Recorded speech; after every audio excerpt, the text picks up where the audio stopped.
Hello friends, welcome back to my channel. आज एक और वीडियो आपके साथ में शेयर करने के लिए आई हूँ। जो लोग फर्स्ट टाइम मेरी वीडियो को देख रहे हैं, मैं आपको बता देना चाहती हूँ, छोटी छोटी स्टोरीज, पैराग्राफ ऐसे मैं आपके साथ शेयर करती रहती हूँ, जिनसे हम बहुत सारी न्यू वर्ड सीखते हैं, अपने वोकैबुलरी को इम्प्रूव करते हैं।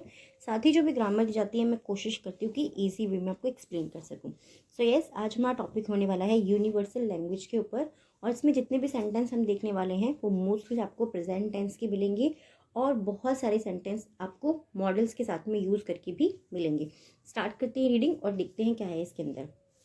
Since English can reach the majority of people easily, most of the information that is available on the internet is in this language. Since का मतलब होता है जब से, बट सिंस का मतलब क्योंकि भी होता है। क्योंकि अंग्रेजी यानी कि इंग्लिश यानी कि अंग्रेजी कैन रीच, कैन होता है मॉडल, कैन का मतलब होता है सकता है, सकती है या सकते हैं। रीच यानी कि वो पहुंच सकती है। The majority of people, majority of people यानी कि अधिकांश लोगों के पास, या अधिक अधिक बहुत ज़्यादा लोगों के पास में, ऐसे भी आप बोल सकते हैं। ईजिली यानी कि आसानी से, क्योंकि अंग्रेजी आसानी से बहुत सारे लोगों के पास या अधिकांश लोगों के साथ पास पहुंच सकती है। मोस्ट ऑफ द इंफॉर्मेशन, बहुत सारी जानकारी, दैट इज अवेलेबल, जो कि अवेलेबल यानी कि जो कि उपलब्ध है, ऑन द इंटरनेट, जो कि इंटरनेट पर उपलब्ध है, इज इन दिस लैंग्वेज, वो इस भाषा में है। दिस का मतलब यह भाषा, यह होता है बस, दिस का मतलब इसमें होता है, ठीक है। तो वह इस भाषा में है। पूरे सेंटेंस को सिंपली हम कैसे रीड करेंगे? क्योंकि अंग्रेजी बहुत सारे लोगों के पास में या अधिकांश लोगों के पास में आसानी से पहुंच सकती है, इसीलिए अधिकांश जो जानकारी है हमारी इंटरनेट पर जो है वो अंग्रेजी भाषा में ही उपलब्ध है। And estimated 80% of the data of the total data available on the internet is exclusively in English. And estimated 80% of the total data, एक अनुमानित टोटल डेटा का, यानी कि टोटल जो डाटा होता है इंटरनेट का, उसका 80% वो केवल अंग्रेजी भाषा में ही उपलब्ध है। It is a language, it is यह है, अ लैंग्वेज यह एक भाषा है, दैट जो is easy to understand and comprehend. It's easy जो कि आसान है, टू अंडरस्टैंड जो समझने में आसान है, एंड और कॉम्प्रिहेंड का मतलब क्या होता है? कॉम्प्रीमेंट का होता है बूझना यानी कि समझ जाना, दोनों का ही मीनिंग समझना होता है। अंडरस्टैंड का मतलब भी समझना होता है, और कॉम्प्रिहेंड का मतलब भी एक तरीके से समझना होता है, बूझना यानी कि किसी चीज़ को ईजिली समझ जाना। It is the universal language for any form of print media. It is the universal language, ये एक सार्वभौमिक यानी कि हर जगह यूज़ होने वाली, यूनिवर्सल यानी कि पूरे यूनिवर्स में उपयोग होने वाली ये एक लैंग्वेज है। फॉर एनी फॉर्म, किसी भी रूप में, ऑफ प्रिंट मीडिया, किसी भी रूप में ये प्रिंट मीडिया में उपयोग होने वाली सार्वभौमिक भाषा है। बी इट न्यूज़पेपर और जर्नल्स, बी यानी कि होती है, इट न्यूज़पेपर ये अखबारों में और पत्रिकाओं में उपयोग होती है।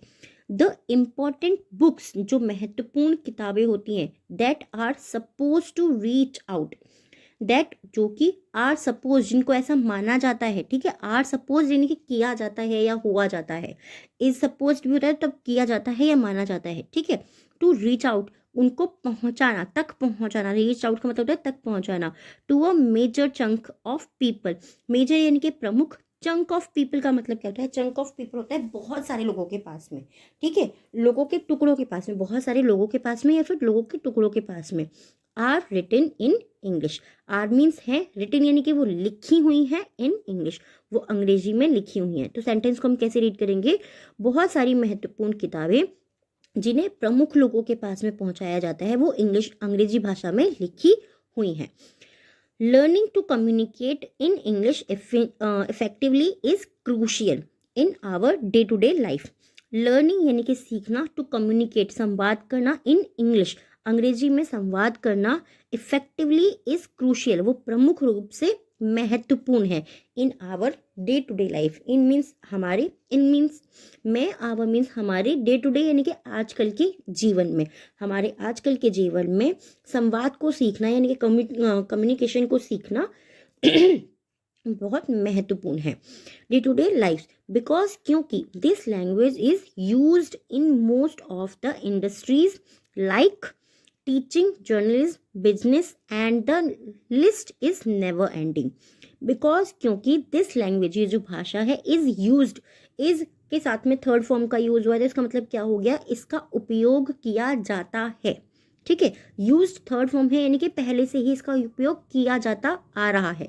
तो इसका उपयोग किया जाता है इन मोस्ट ऑफ द इंडस्ट्रीज, बहुत सारे उद्योगों में।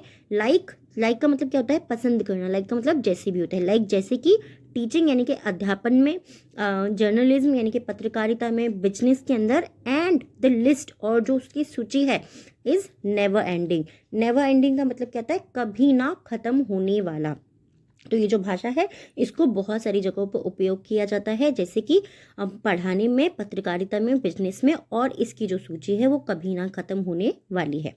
The international business mainly takes place in countries like UK, USA, where the default language is English only. The international business, जो अंतर्राष्ट्रीय व्यवसाय जो होता है, वो मेनली, वो प्रमुख रूप से टेक्स प्लेस, उसने स्थान लिया है इन कंट्रीज, उन देशों में, जैसे कि यूके में और यूएसए में। जो मेनली जो बहुत ज़्यादा अंतर्राष्ट्रीय जो बिजनेस होते हैं, वो कहाँ पे होते हैं, वो यूके और यूएस में होने लगे हैं। जहाँ पर, वेयर मतलब जहाँ पर, द डिफ़ॉल्ट लैंग्वेज यानी कि अपने आप से करेक्ट होने वाली जो भाषा है, वो अंग्रेजी है। ठीक है, अपने आप से वहाँ पर अंग्रेजी का ही उपयोग सबसे ज़्यादा किया जाता है।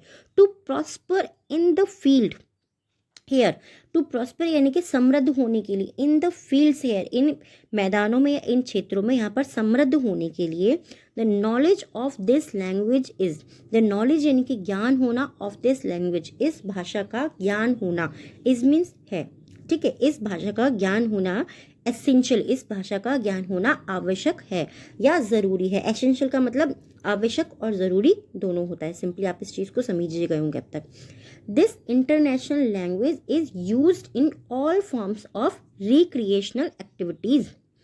दिस इंटरनेशनल लैंग्वेज, ये अंतर्राष्ट्रीय भाषा, अंतर्राष्ट्रीय भाषा का मतलब क्या हो गया, जो सारी ही जगह यूज़ होती है। ठीक है, खाली इंडिया में या खाली यूएस में नहीं, हर जगह इस भाषा को हम यूज़ करते हैं। तो ये जो अंतर्राष्ट्रीय भाषा है, इज़ यूज्ड, इसका उपयोग किया जाता है इन ऑल फॉर्म्स, इसका हर रूप में उपयोग किया जाता है, of creational recreational activities. Recreational activities यानी कि मनोरंजन की जो गतिविधियाँ होती हैं, उनके हर रूप में इसका उपयोग किया जाता है। मूवीज़ के अंदर, बुक्स के अंदर, बुक्स यानी किताबों के अंदर, एंड इवन स्पोर्ट्स, और इवन का मतलब होता है यहाँ तक कि स्पोर्ट्स यानी कि खेलों में भी। मूवीज़ के अंदर भी इस भाषा का उपयोग होता है, किताबों के अंदर भी, और यहाँ तक कि स्पोर्ट्स के अंदर भी। All of these activities make use of English as their primary language. All of these activities, ये जो सभी गतिविधियाँ हैं, मेक बनाती हैं, यूज़ इसका उपयोग करना, ऑफ इंग्लिश अंग्रेजी का उपयोग करना, एज क्योंकि देयर प्राइमरी लैंग्वेज, क्योंकि ये उनकी प्रमुख भाषा है, क्योंकि ये उनकी मुख्य भाषा है। इससे कैसे सिंपली सेंटेंस को आप पूरा का पूरा रीड कर सकते हैं।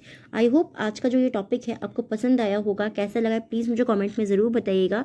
ये जो टॉपिक है ना, इंग्लिश लर्निंग का या इंग्लिश लैंग्वेज का, ये आपको एग्ज़ाम्स में बहुत ज़्यादा बार आता है और आपको याद होना भी चाहिए। और इसके इम्पॉर्टेंस क्या है हमारी लाइफ में, ये जो टॉपिक्स है, इनके थ्रू ही हम ये सब चीज़ें सीख पाते हैं कि इसकी इम्पॉर्टेंस क्यों है, क्यों इस चीज़ की इम्पॉर्टेंस इतनी ज़्यादा होती जा रही है। आज के 3 वर्ड्स हैं जिनसे आपको सेंटेंस बनाना है, कमेंट बॉक्स में लिखना है, कोशिश ज़रूर कीजिएगा। फर्स्ट वर्ड है एस्टिमेट यानी कि अनुमान लगाना, सेकेंड वर्ड है इफेक्टिवली यानी कि प्रमुख रूप से, एंड थर्ड वर्ड है प्रॉस्पर यानी कि समृद्ध। इन तीनों ही वर्ड से आपको सेंटेंस बनाना है, कमेंट बॉक्स में लिखना है। आज के 3 डिक्टेशन के वर्ड हैं, फर्स्ट वर्ड है कॉम्प्रहेंड, सेकेंड वर्ड है रिक्रिएशनल, एंड थर्ड वर्ड है जर्नलिज्म। आई होप ये टॉपिक आपको पसंद आया होगा। कैसा लगा प्लीज़ मुझे कमेंट में ज़रूर बताइएगा। Thanks for watching.